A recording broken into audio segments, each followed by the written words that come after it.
तर बदलत्या प्रमाणाचा जो नियम आहे, ज्याला इंग्रजीमध्ये आपण लॉ ऑफ व्हेरिएबल प्रोपोर्शन असं म्हणतो,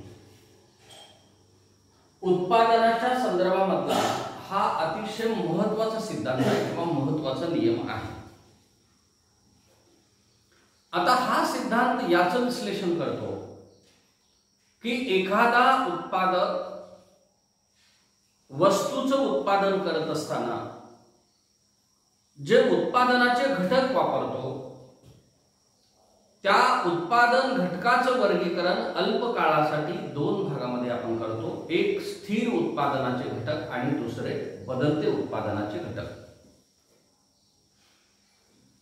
आता बघा की बदलते उत्पादनाचे घटक कोणते आहेत अल्प काळामध्ये, की ज्या घटकामध्ये बदल करता येऊ शकतो.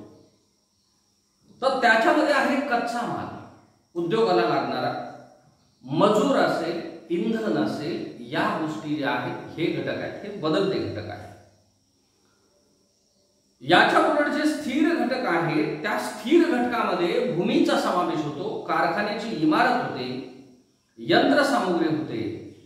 म्हणजे या ज्या गोष्टी आहेत किंवा कायमस्वरूपी नोकरांचा वर्ग आहे की हा वर्ग होतो की या घटकांना आपण काय म्हणतो की उत्पादनाचे स्थिर घटक आपण त्याला म्हणतो. आता अल्प काळामध्ये एखाद्या उद्योजकाला आपल्या उद्योग संस्थेच्या माध्यमातून जर उत्पादन जास्त करायचं असेल तर त्याला बदलत्या घटकामध्ये बदल करता येतो. तो कच्च्या मालाची संख्या वाढवू शकतो, तो इंधन त्या ठिकाणी जास्त वापरू शकतो, तो मजुरांची संख्या तो त्या ठिकाणी वाढवू शकतो, पण तो स्थिर घटकामध्ये बदल करू शकत नाही. म्हणजे तो अल्प काळामध्ये इमारत उभी करू शकत नाही, ती यंत्रसामग्री तो त्या ठिकाणी उभी करू शकत नाही. म्हणजे या ज्या स्थिर घटक आहेत या स्थिर घटकामध्ये त्याला बदल करता येत नाही. आता अशा स्थितीमध्ये मग अल्प काळामध्ये जर बदलत्या घटकाचं प्रमाण बदलून जर उत्पादन घेण्याचं एखाद्या उत्पादकानं ठरवलं तर नेमकं त्याचं स्वरूप कसं असेल, तर याचं विश्लेषण या बदलत्या प्रमाणाच्या नियमाच्या आधारे करण्यात आलेलं आहे. आता याच्यामध्ये बदलत्या प्रमाणाचा नियम म्हणजे नेमकं काय आहे, तर जॉर्ज स्टिग्लरने व्याख्या केलेली आहे. जॉर्ज स्टिग्लर म्हणतो उत्पादनाच्या काही साधनांना स्थिर ठेवून अल्पकाळाच्या संदर्भामध्ये बघा, एका साधनात समान वाढ केली जात असेल तर एका मर्यादेनंतर उत्पादनात होणारी वाढ कमी होईल, अर्थात सीमांत उत्पत्ती कमी होईल. म्हणजे स्टिग्लर म्हणतो की उत्पादनाच्या काही घटकांना स्थिर ठेवून एका घटकामध्ये समान वाढ जर केली तर एका मर्यादेच्या नंतर काय होतं, उत्पादनात होणारी वाढ कमी व्हायला लागते.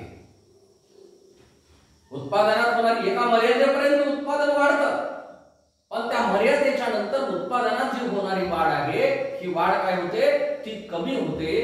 अर्थात तो म्हणतो सीमांत उत्पत्ती कमी होते. आता यामुळे सनातनवादी अर्थशास्त्रज्ञ या सिद्धांताला घटत्या फलाचा सिद्धांत सुद्धा म्हणतात. दुसरी व्याख्या आपण बघतोय, प्राध्यापक बेनहॅम यांची व्याख्या आहे. प्राध्यापक बेनहॅम म्हणतो की अल्प घटक समुदायापैकी एखाद्या घटकाचे प्रमाण वाढवले तर विशिष्ट बिंदू नंतर सीमांत उत्पादन व नंतर सरासरी उत्पादन घटत जातं. म्हणजे एक गोष्ट लक्षामध्ये येते, अल्प काळामध्ये उत्पादकाला बदलत्या घटकाचा वापर करून किंवा बदलत्या घटकामध्ये एका विशिष्ट प्रमाणामध्ये वाढ करून जर उत्पादन मिळवायचं असेल तर सुरुवातीला उत्पादन काय होतं, वाढतं, त्याच्यानंतर उत्पादन हे कमी व्हायला लागतं. हेच आपण तक्त्याच्या माध्यमातून बघितलेलं आहे. एकूण 9 कॉलम आहेत, 1 2 3 4 5 6 7 कॉलम आहेत एकूण. पहिल्या कॉलम मध्ये आपण घेतलेला आहे श्रमिकांची संख्या. श्रमिक हा कसा घटक आहे, बदलता घटक आहे. दुसऱ्या ह्याच्यामध्ये काय घेतलेलं आहे, भूमीची मात्रा म्हणजे जमिनीचं प्रमाण आपण घेतलेलं आहे. तिसऱ्यामध्ये घेतलेलं आहे कॉलम मध्ये श्रम आणि भूमीचं प्रमाण किती आहे. चौथ्या कॉलम मध्ये आपण घेतलेला आहे एकूण उत्पादन किती होतं. पाचव्या मध्ये घेतलेला आहे सरासरी उत्पादन किती होतं. सहाव्यामध्ये घेतलेला आहे सीमांत उत्पादन किती होतं. आणि मग सातव्या कॉलम मध्ये आपण घेतलेला आहे नियमाच्या अवस्था, ज्या काही स्टेज आहेत, जे काही टप्पे आहेत, ज्या काही अवस्था आहेत, त्या आपण त्या ठिकाणी घेतलेल्या आहेत. आता हे काल्पनिक उदाहरण घेतलेलं आहे आपण शेतीशी निगडीत असल्यामुळं एक्स हा एक शेतकरी आहे आणि एक्स हा शेतकरी, त्याच्याकडे शेतजमीन किती आहे, 5 एकर आहे. शेतजमीन त्याच्याकडे किती आहे, फक्त 5 एकर आहे. अल्प काळामध्ये तो त्या शेतजमिनीमध्ये म्हणजे भूमीमध्ये बदल करू शकत नाही. अल्प काळात तो बदल करू शकतो का, जमिनीच्या संख्येमध्ये, जमिनीच्या प्रमाणामध्ये तो बदल करू शकत नाही.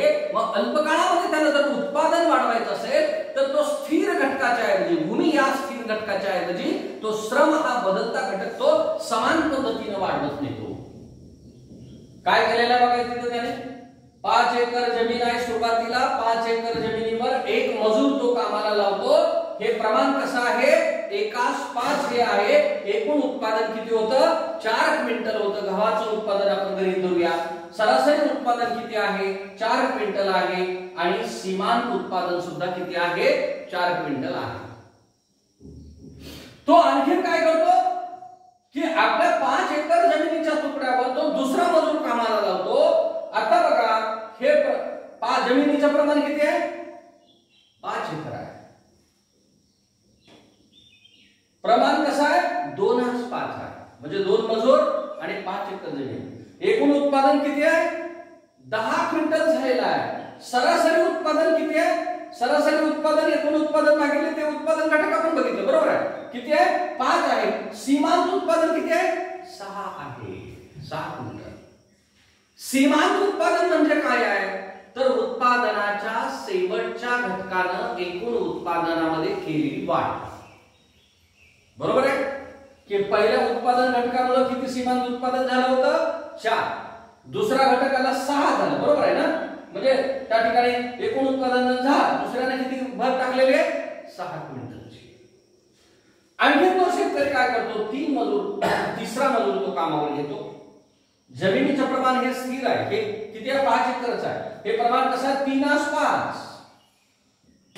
एकूण उत्पादन किती होतं गव्हाचं, 18. आणि सरासरी उत्पादन किती आहे, 6. बरोबर आहे. साहित्यिक 18 आपण म्हणतो. त्याच्यानंतर सीमांत उत्पादन किती आहे, 8. म्हणजे तिसऱ्या श्रमिकानं एकूण उत्पादनामध्ये 8 क्विंटलची काय केलेली आहे, भर त्याच्यामध्ये त्यानं घातलेली आहे. तो आणखीन चौथा मजूर कामावर लावतो. हे जमिनीची मात्रा तेवढीच आहे. हे प्रमाण 4:5 आहे. एकूण उत्पादन झालेलं आहे 24. सरासरी उत्पादन झालेलं आहे 6. सीमांत उत्पादन झालेलं आहे 6 क्विंटल. म्हणजे ज्या ठिकाणी सीमांत उत्पादन आणि सरासरी उत्पादन समान होतं, एकूण उत्पादन वाढत असतं, त्या ठिकाणी उत्पादनाची पहिली अवस्था त्या ठिकाणी समजलेली आहे. पहिल्या अवस्थेच्या नंतर सुद्धा तो आणखी 5वा मजूर तो कामावर लावतो. 5 एकर जमिनीवर हे प्रमाण 5:5 आहे. एकूण उत्पादन झालेलं आहे 29 क्विंटलचं. सरासरी उत्पादन किती आहे, 5.8 क्विंटल आहे. सीमांत उत्पादन किती आहे, 5 क्विंटल आहे. उत्पादनाच्या दुसऱ्या अवस्थेमध्ये बघा सीमांत उत्पादन कमी व्हायला लागलेलं आहे. उत्पादनाच्या दुसऱ्या अवस्थेमध्ये पहिली अवस्था जिथं संपते तिथं सरासरी उत्पादन आणि सीमांत उत्पादन समान आहे. दुसऱ्या अवस्थेमध्ये आपण जर बघितलं सीमांत उत्पादन कमी व्हायला लागलेलं आहे, सरासरी उत्पादन वाढत आहे आणि एकूण उत्पादन सुद्धा त्या ठिकाणी वाढत आहे दुसऱ्या अवस्थेच्या सुरुवातीच्या टप्प्यामध्ये. त्या शेतकऱ्याने आणखी 6वा मजूर कामावर लावला. शेत जमीन किती आहे, 5 एकर आहे. हे प्रमाण 6:5 आहे. एकूण उत्पादन किती झालेलं आहे, 31 क्विंटलचं त्या ठिकाणी झालेलं आहे आणि सरासरी उत्पादन किती आहे 5.1 आहे 5.1 आहे. सीमांत उत्पादन किती झालेलं आहे 2 आहे. सीमांत उत्पादन किती आहे 2 क्विंटल आहे. 7वा मजूर कामावर लावला. 5 एकर जमिनीवर 7:5 प्रमाण आहे. एकूण उत्पादन किती आहे 31 क्विंटल. सरासरी उत्पादन किती आहे 4.4 क्विंटल आणि सीमांत उत्पादन किती आहे 0 क्विंटल. ज्या ठिकाणी एकूण उत्पादन सर्वाधिक असतं आणि सीमांत उत्पादन 0 असतं त्या ठिकाणी उत्पादनाची दुसरी अवस्था संपते. उत्पादनाच्या तिसऱ्या आणखीन जर त्यांनी मजूर जर कामावर लावला म्हणजे 8 मजूर 5 एकर जमिनीवर कामावर लावले. हे प्रमाण 8:5 आहे. एकूण उत्पादन किती आहे 28 क्विंटल. सरासरी उत्पादन किती आहे 3.5 क्विंटल. सीमांत उत्पादन पुणे 3 क्विंटल आहे. सीमांत उत्पादन किती आहे पुणे 3 क्विंटल आहे. म्हणजे सीमांत उत्पादन मायनस व्हायला लागलेलं आहे. एकूण उत्पादन घटत चाललेलं आहे. सरासरी उत्पादन घटत चाललेलं आहे. सीमांत उत्पादन गुणे व्हायला लागलेलं आहे. म्हणजे 8वा मजूर कामावर लावणं हे त्या शेतकऱ्याला नुकसानीचं ठरायला लागलेलं आहे. आता हा सिद्धांत ह्याचं मार्गदर्शन करतो उत्पादकाला. म्हणजे उद्या तुम्ही विद्यार्थी म्हणून एका शिक्षण झाल्याच्या नंतर एखादा उद्योग व्यवसाय तुम्ही सुरू केला त्यावेळेस तुम्हाला याचं मार्गदर्शन हा सिद्धांत करतो. बदलत्या प्रमाणाचा नियम अल्प काळामध्ये तुमच्या उद्योग व्यवसायामध्ये किंवा तुमच्या शेतीमध्ये किती प्रमाण असलं पाहिजे स्थिर आणि बदलत्या घटकाचं. हे प्रमाण कुठलं प्रमाण योग्य आहे, कुठलं प्रमाण तुम्हाला नुकसानकारक ठरणार आहे, कुठलं प्रमाण तुम्हाला जास्त उत्पादन मिळवून देणार आहे, हे प्रमाण कुठलं प्रमाण हे तुम्हाला जास्त नफा मिळवून देणार आहे हे या सिद्धांताच्या माध्यमातून कळतं. 9वा मजूर त्यांनी कामावर लावला 5 एकर जमिनीवर. हे प्रमाण 9:5 आहे. एकूण उत्पादन किती आहे 24 आहे. सरासरी उत्पादन 2.66 आहे. सीमांत उत्पादन घटायला लागलेलं आहे. बघा इथं उत्पादनाची ही तिसरी अवस्था त्या ठिकाणी सुरू होते. तिन्ही अवस्था बघितल्याच्या नंतर तुमच्या लक्षात येतं की उत्पादकाला जर जास्तीत जास्त नफा हवा असेल तर त्यानं किती मजूर कामावर लावले पाहिजेत 4 मजूर कामावर लावले पाहिजेत. त्याला नफ्याची अपेक्षा न करता त्याला जर उत्पादन वाढवायचं असेल तर त्यानं 7 मजूर कामावर लावले पाहिजेत आणि जर त्याला जर नुकसान जर करून घ्यायचं असेल तर त्यांनी 7 नंतरचे मजूर आपल्या त्या ठिकाणी शेतीमध्ये कामावर लावले पाहिजे. आता बघा व्याख्येमध्ये सांगितल्याप्रमाणे पद्धतीनं उत्पादनाच्या काही घटकांना स्थिर ठेवलेलं आहे. आपण उदाहरणामध्ये 2च उत्पादनाचे घटक घेतलेले आहेत. सिद्धांत आपल्याला समजून यावा म्हणून. एक जमीन घेतलेला आहे भूमी आणि दुसरा श्रमिक आपण घेतलेला आहे. एका समान वाढ केली असता एका मर्यादेनंतर उत्पादनात होणारी वाढ कमी झाली आहे. एका मर्यादेच्या नंतर एका मर्यादेपर्यंत उत्पादन वाढलेलं आहे. एका मर्यादेच्या नंतर उत्पादनामध्ये घट झालेली आहे. हेच आपण आकृतीच्या साहाय्याने आपण बघतोय. आकृतीमध्ये आपण O X अक्षावर श्रमाची मात्रा घेतलेली आहे. O Y अक्षावर आपण उत्पादनाची मात्रा त्या ठिकाणी घेतलेली आहे. भूमीचा हा घटक त्या ठिकाणी स्थिर आहे. टीपी हा जो वक्र आहे हा टोटल प्रोडक्शन कर्व आहे म्हणजे एकूण उत्पादन वक्र आहे. टीपी काय आहे हा टोटल प्रोडक्शन कर्व एकूण उत्पादन वक्र आहे. एपी हे जो आहे एव्हरेज प्रोडक्शन कर्व आहे म्हणजे सरासरी उत्पादन वक्र आहे. सरासरी उत्पादन वक्र आहे आणि एमपी हा जो आहे हा मार्जिनल प्रोडक्शन आहे. मार्जिनल प्रोडक्शन दर्शवणारा वक्र आहे. याला आपण काय म्हणतो सीमांत उत्पादन वक्र आहे. सीमांत उत्पादन वक्र. आता बघा ह्या ज्या तुटक रेषा दाखवलेल्या आहेत ह्याचा संबंध काय नाही. फक्त तुम्हाला स्टेज समजावे, हे टप्पे समजावे. First stage, second stage, third stage. थोडंसं आता इथं लक्ष द्या. OX अक्षावर श्रमाची मात्रा आणि OY अक्षावर उत्पादनाची मात्रा आपण घेतलेली आहे. TP हा काय आहे टोटल प्रोडक्शन कर्व आहे. AP हा एव्हरेज प्रोडक्शन कर्व आहे. MP हा मार्जिनल प्रोडक्शन कर्व आहे आणि हे तिन्ही कर्व आपल्याला त्या ठिकाणी काय दर्शवतात OM एवढे श्रमिक जर त्याला कामावर लावले तर त्या ठिकाणी त्याला काय होतं एकूण उत्पादन वाढत आहे. हा पी हा जो बदल बिंदू आहे, उत्पादन बदल बिंदू आहे. पी नंतर टोटल प्रोडक्शन कर्व, एकूण उत्पादन वाढायला लागलेलं आहे पण ते घटत्या दराने वाढायला लागलेलं आहे. यानंतर एमपी मार्जिनल प्रोडक्शन इथं हायेस्ट आहे, मार्जिनल प्रोडक्शन आणि ऍव्हरेज प्रोडक्शन वाढत आहे ह्या पी या बिंदूच्या ठिकाणी. आणि म्हणून ओएम एवढे मजूर जर त्यांनी श्रमावर लावले तर त्या ठिकाणी मार्जिनल प्रोडक्शन त्या ठिकाणी हायेस्ट आहे. ओएम 2 एवढे जर श्रमिक जर कामावर लावले तर या ठिकाणी काय झालेलं आहे, एकूण उत्पादनामध्ये वाढ व्हायला लागलेली आहे पण सीमांत उत्पादन वेगाने कमी व्हायला लागलेलं आहे. आणि ज्या ठिकाणी ऍव्हरेज प्रोडक्शन आणि मार्जिनल प्रोडक्शन इक्वल होतं, हा जो टी बिंदू आहे त्या ठिकाणी उत्पादनाची पहिली अवस्था संपते. हे इथं बघा, ऍव्हरेज प्रोडक्शन आणि मार्जिनल प्रोडक्शन इक्वल आहे. हे दोन्ही वक्र एकमेकाला छेदले आहे. त्याच्यानंतर जर आपण जर बघितलं ओएम 3 जर मजूर जर त्यांनी जर कामावर लावले तर या स्थितीला काय होतं माहित आहे की या स्थितीला ओएम 3 स्थितीला मार्जिनल प्रोडक्शन 0 आहे, टोटल प्रोडक्शन हायेस्ट आहे. ती अवस्था इथे आहे. टोटल प्रोडक्शन हायेस्ट आहे 31, मार्जिनल प्रोडक्शन काय आहे 0 आहे.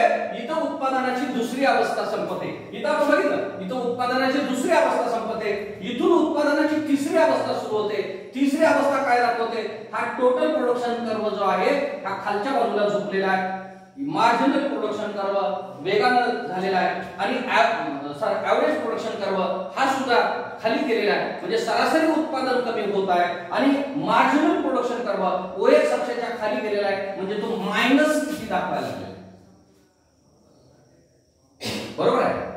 मार्जिनल प्रोडक्शन कर्व हा ओएक्स अक्षाला छेदून खाली गेलेला आहे, तो उणे दाखवायला लागलेला आहे. ऍव्हरेज आणखी जर मजूर जर त्यांनी जर कामाला लावले तर टोटल प्रोडक्शन सुद्धा शून्याला येईल, ऍव्हरेज प्रोडक्शन सुद्धा त्या ठिकाणी या पद्धतीनं उत्पादनाच्या अवस्था आहेत.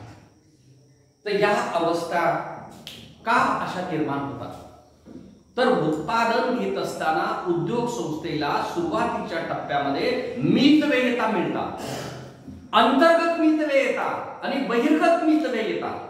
म्हणजे उत्पादनाचे अंतर्गत लाभ आणि बहिर्गत लाभ त्याला मिळायला लागतात. हळूहळू हे लाभ जे आहेत हे अमितव्ययतामध्ये बदलायला लागतात. त्याला इकॉनॉमीज आणि डिसइकॉनॉमीज आपण म्हणतो. डिसइकॉनॉमीज मध्ये ते बदलायला लागतात आणि त्याच्यामध्ये अलाभदायी ठरतं. हे जे प्रमाण आहे हे अलाभदायी ठरतं. अशा पद्धतीनं उत्पादनाच्या ह्या 3 अवस्था आपल्याला बदलत्या प्रमाणाच्या नियमामध्ये त्या ठिकाणी दिसून येतात. आणि ह्या 3 अवस्था आपल्याला याचं मार्गदर्शन करतात की अल्प काळामध्ये उत्पादन घेत असताना स्थिर आणि बदलत्या घटकाचं प्रमाण किती ठेवलं पाहिजे आणि किती प्रमाण ठेवलं तर नफा मिळणार आहे, किती प्रमाण ठेवलं तर जास्त उत्पादन घेता येणार आहे आणि त्याच्यापेक्षा जास्त प्रमाण जर आपण जर वाढवलं तर उत्पादनामध्ये नुकसानीला सामोरं जावं लागणार आहे.